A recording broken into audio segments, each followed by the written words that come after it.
kung hirap lang ang pag-uusapan, talagang ayaw ko na talaga. Gusto kong umahon na talaga kasi mula ng aking pagkabata, hindi ko naranasan yung maginhawang buhay.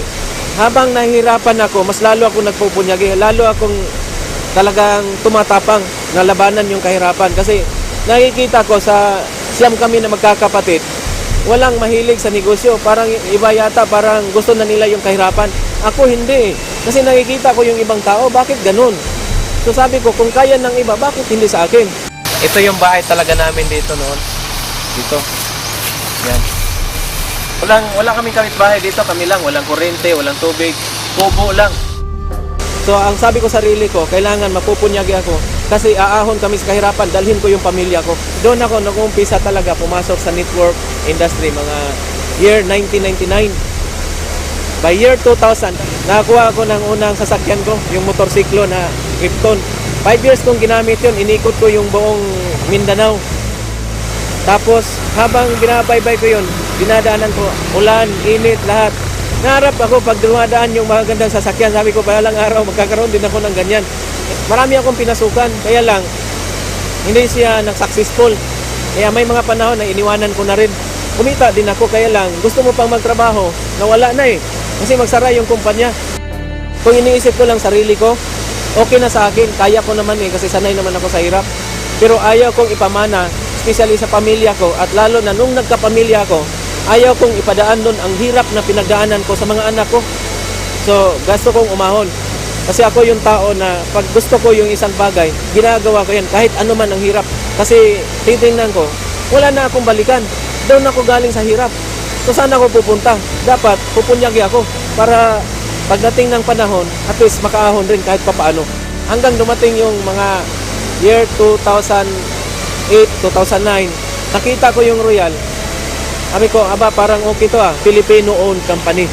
So, ibig sabihin, pag Filipino ito, natutulungan ko yung kapwa ko Filipino. Bakit hindi ako susuportahan ito? Actually, nakatatlong beses ako pumunta sa Maynila. Hindi nila alam, umatin ako ng RBP. Gusto ko lang makita kung gaano talaga ka-tibay yung kumpanya. Ano yung background ng kumpanya. So, nung nag-umpisa ako, doon ako sa Cagayan de Oro, nakinig lang ako sa RBP, nasa likod lang ako. Marami na sila eh. Sabi ko, sige lang. Pag nag-decide ako dito, after how many months, dadami din yung grupo ko, magkakaroon ako. Nung nakita ko sa Manila na totoo pala, doon nag-umpisa yung talagang napaka-tibay na conviction mula sa akin na kung kaya ng Luzon, gagawin ko rin sa Mindanao. 2010, doon ako nag-umpisa na talagang ikinumit kong sarili ko, gawin ko yung Royal. Now, bakit ang Royal ang ginawa ko? Bakit ito ang dinicide ko na ito ang gagawin ko? Kasi nakita ko sa kumpanya, yung mga tao na nasa loob ay totoong mga tao. Kaya pala nandyan yung Royal kasi gustong tulungan yung kapwa tao na Pilipino. Yung pag-uumpisa hindi madali, napakahirap. Lalo na sa area namin. Kasi yung area namin, wala kaming brands, wala kaming mapagpunan ng products. Davao lang yung kinukuhanan namin. Doon ko naranasan na order ako sa Davao, dideposit ko yung bayad, saka papadala yung products. Talagang hinihintay ko yan sa terminal. Maraming beses ang hirap.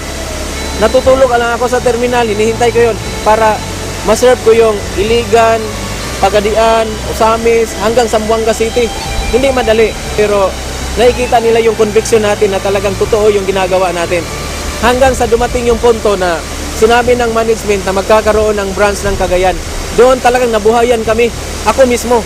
Kasi nakikita ko na ang hirap, hindi na yung hirap na ang layo ng kinukuhanan. Ako mismo na volunteer, sabi ko, kila server, kila press na press, pwede nyo akong utusan, maghanap ng building para pagdating ng panahon, kami rin na makinabang at lahat ng royalista. Nung nag-open kami, last March 2011, tapos dyan na kami kukuha ng mga chicken namin, yung bag, yung mga sodikso, lahat-lahat nandoon na eh. Kami ay nagpapasalamat buong puso sa company na binigyan yung hiling namin na magkaroon kami ng branch. Pagkatapos ng isang taon, ang daming nagiging resulta. Kasi ako at saka yung misis ko, 11 months lang namin ginawa yon. Sabay kaming dalawa na pumasok sa Millionaire Circle. Doon ko nakita na kaya pala dito sa Mindanao. Yung mga tao na tinulungan namin, naniniwala sa amin, kumikita na rin. So doon ko na-realize na para nagkaroon ako ng napakalaking pamilya. So sa akin ngayon, hindi ko na iniisip magkano yung kinikita ko. Basta unti-unti kong nakikita sila na kumikita na rin, nagbago yung buhay nila. Sa akin talagang talagang napaka-successful ko na doon. Sa totoo lang, maraming mga Mindanaoan na nawala na sila sa kanilang mga gusto sa buhay, yung mga dreams, yung mga pangarap nila. Pero nung nakita yung Royal, unti-unting nabuhay yung kanilang mga pangarap. So gusto rin namin, pangarap rin namin na yung biyaya na natatamo ng Luzon, ganun din sa Visayas, unti-unti na nandito sa Mindanao din. Nagbibigay sila ng equal opportunity sa buong Pilipinas o buong mundo. Na kahit nasa Mindanao kami, talagang yung Royal, iniisip pa rin kami. Kaya nagpapasalamat talaga kami na nakita ng Royal yon.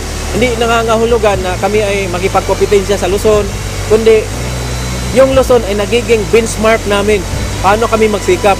Na kung nangyari ng Luzon, bakit hindi sa Mindanao at Visayas? Nakikita niyo yung mapa ng Pilipinas, Luzon, Visayas, Mindanao. Hindi po ito sa pagkukumpare. Yung Luzon parang ulo, yung Visayas po parang katawan. Yung Mindanao, ano? Ito mong tandaan natin, lahat mga Mindanao. Kung saan pupunta yung paa, lahat katawan at ulo pupunta.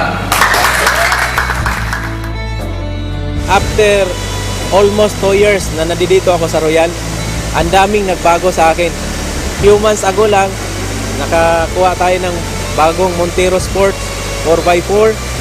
Tapos after 1 month, nakabili na rin ako ng bago din na bahay. Yung mga kapatid ko na hindi talaga hilig sa negosyo, naturuan ko na rin magnegosyo. Gumaganda-ganda na rin yung buhay. Parang naaambunan sila kung ano yung biyaya na nakuha ko sa Royal. Talagang napakasaya pala na ikaw yung nagiging instrumento na through Royal, natulungan mo yung ibang tao. Hindi talaga ako nagsisisi na pinili ko yung Royal na trabahuin. Through Royal, nakatulong tayo ng maraming tao. Through Royal, kumita tayo ng maganda. Through Royal, unti-unting natutupad yung mga pangarap. Plano ko talaga dito na ako mag-retire sa company na to. Sasama ako sa Royal hanggang kung saan siya pupunta.